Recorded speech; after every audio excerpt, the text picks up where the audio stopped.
So, little scientist, have you ever wondered who helps flowers become fruits?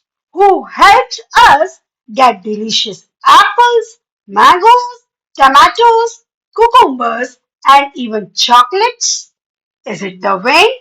Is it birds or tiny bees and beautiful butterflies?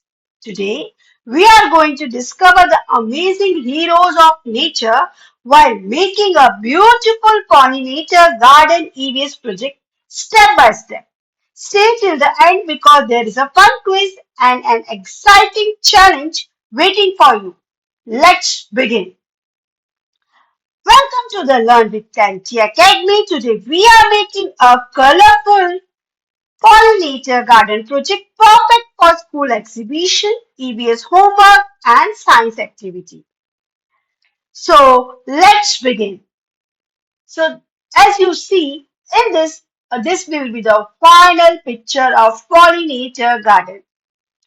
Look at the beautiful flowers, look at the smiling bees, beautiful butterflies, the pollination cycle and easy tips to help nature. And doesn't it look amazing? Now let's learn how to draw it yourself. First, draw a neat border around your chart paper. Write the title Pollinator Garden. Now draw one large sunflower. Don't worry if your flower isn't perfect. Every drawing becomes beautiful when we color it carefully. Next, draw one cute bee flying near the flower. Keeping the sketch simple. Remember, a light pencil sketch is always easier to improve later. Now, it makes our garden bloom. Add more colorful flowers around the sunflower. Draw a beautiful butterfly. Add soft green grass at the bottom. Now draw a honeycomb in one corner. As you can see here, it is there.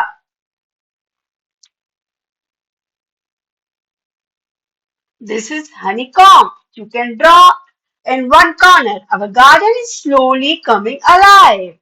Can you count how many flowers you have drawn? Pause the video if you need more time. Now it's time for the science part. Draw the pollination cycle. Flower, bee, butterfly, pollen transfer, fruit, seeds. You can see this pollination cycle. There is flower, bee, pollen transfer, fruit, seeds, butterfly. Use arrow to show each step carefully. Now write the labels neatly. Leave the bottom section unfinished because we will complete it later. Now finish every remaining outline. Add small leaves, tiny flowers, extra butterflies, little bees. Everything should be ready, but don't color yet. Take one last look and erase any unwanted pencil marks. Now our chart is ready for coloring. Let's bring the flowers to life. Color only the flowers. Use bright colors like yellow, red, pink, purple, orange, any color you want. Leave everything else as pencil. Already the chart looks much more attractive. Now color all the bees and butterflies. Make the bee yellow and black. Use colorful wings for the butterfly. Color some of the grass. Keep the rest of the garden as pencil. Remember, leave the border uncolored. We are saving that for the final stage.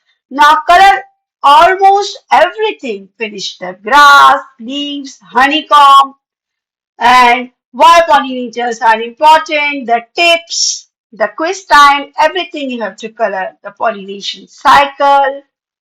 Only the decorative border should remain uncolored. Our project is almost complete. Finally, the Beautiful color border is there. Use green vines, small flowers, butterflies, tiny bees. Now make the little bright and bold. Wow!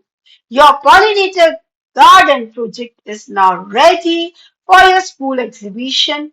Be proud of your work. Now let's understand what this project teaches us. What is a pollinator? A pollinator is a living creature that helps plants make fruits and seeds. The most common pollinator are bees, butterflies, some birds, even some bats. These tiny helpers are very important for nature. What is pollination? Inside every flower, there is a yellow powder called pollen. When a bee lands on a flower to collect sweet nectar, some of this pollen sticks to its tiny body. The bee then flies to another flower. The pollen rubs off onto the new flower. This process is called pollination. Pollination helps flowers produce fruits and seeds.